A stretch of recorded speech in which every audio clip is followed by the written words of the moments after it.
vais maintenant vous parler de quelques exemples de tout l'éventail d'opportunités d'affaires en intelligence artificielle qui existent pour votre entreprise. À cette fin, nous allons reprendre la même structure utilisée à celle du module sur les données en divisant les initiatives en fonction du type de données qu'elles exploitent. Nous allons donc commencer par les données quantitatives structurées, les semi-structurées, le texte non structuré, le vocal, et nous allons finir par les initiatives autour de la vision. Quels sont le type d'initiatives qui existent dans le monde de la donnée structurée? Il y en a beaucoup. Par exemple, vous pouvez utiliser les données structurées pour faire de la détection de transactions frauduleuses à partir de données transactionnelles, de profils clients, de géolocalisation ou de données temporelles.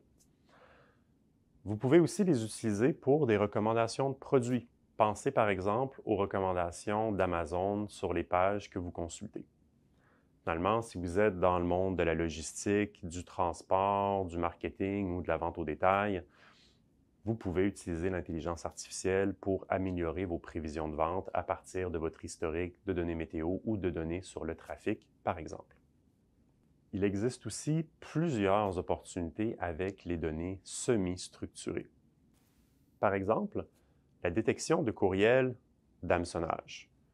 Vous le savez, la cybersécurité est une question de plus en plus préoccupante et l'intelligence artificielle peut vous aider dans vos démarches de sécurisation. Vous pouvez aussi utiliser l'intelligence artificielle avec des données semi-structurées pour faire de la prédiction de panne, soit sur du matériel dans vos usines ou dans des systèmes informatiques applicatifs. Pensez par exemple aux pannes qui ont eu lieu en 2021, le 4 octobre, chez Facebook. Des applications d'intelligence artificielle pourraient vous aider à éviter ce type de panne dans votre organisation. Aussi, les données semi-structurées sont utilisées de manière quotidienne par les grandes entreprises de réseaux sociaux comme Facebook, Instagram, Pinterest, TikTok pour faire du triage et des recommandations de posts sur les réseaux sociaux. Parlons maintenant des opportunités sur le texte non structuré. La première qui vous vient probablement à vous aussi très rapidement en tête, c'est la traduction de texte, par exemple, avec l'outil de traduction de Google. On peut aussi l'utiliser pour faire de la synthétisation de texte. Vous avez peut-être vu, entre autres, dans certains journaux sur les marchés financiers, des sites web qui faisaient des résumés de manière automatique de plus longs articles ou de nouvelles. Il y a aussi des opportunités sur la catégorisation du contenu, par exemple pour les courriels ou le clavardage client. Ceci peut être utilisé à des fins de service à la clientèle, de suivi de la qualité de la prise en charge, de détection d'insatisfaction ou tout simplement de compilation sur les statistiques de raison de contact.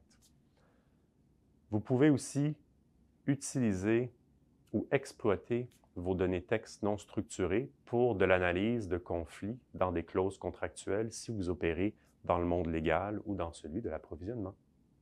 L'avant-dernière catégorie d'opportunités à exploiter pour l'intelligence artificielle tourne autour des données vocales.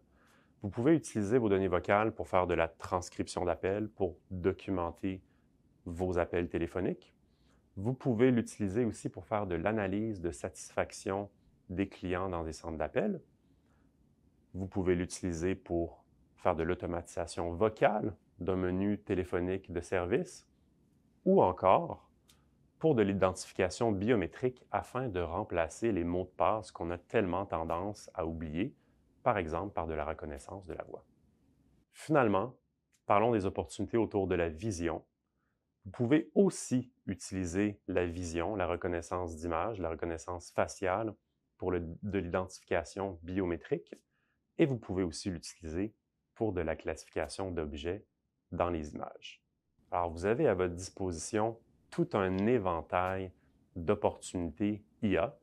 Je vous invite à regarder lesquelles sont pertinentes pour maximiser les affaires de vos entreprises. Appliquons maintenant ce que nous avons vu dans cette section sur tout l'éventail des opportunités qui existent en intelligence artificielle à notre étude de cas. Traditionnellement, ce sont des données quantitatives structurées qui ont été les informations utiles pour les décisions de crédit. Cependant, on peut imaginer que des approches plus performantes de décision seraient atteignables en enrichissant le contexte de décision avec d'autres types de données. Par exemple, un client dont la cote de crédit a baissé dû à une erreur chez une autre institution financière pourrait vous appeler pour discuter de son problème. Si vous avez été en mesure de documenter cette conversation, vous pourriez par la suite l'utiliser dans vos modèles de crédit pour prendre de meilleures décisions sur ce client. En fonction de ce que vous savez maintenant, voyez-vous des opportunités d'améliorer le projet actuel de notre cas d'étude? Voyez-vous peut-être d'autres opportunités d'affaires que la décision de crédit pour l'entreprise? Je vous laisse y réfléchir et je vous invite à contribuer au forum dans le cadre de cette réflexion.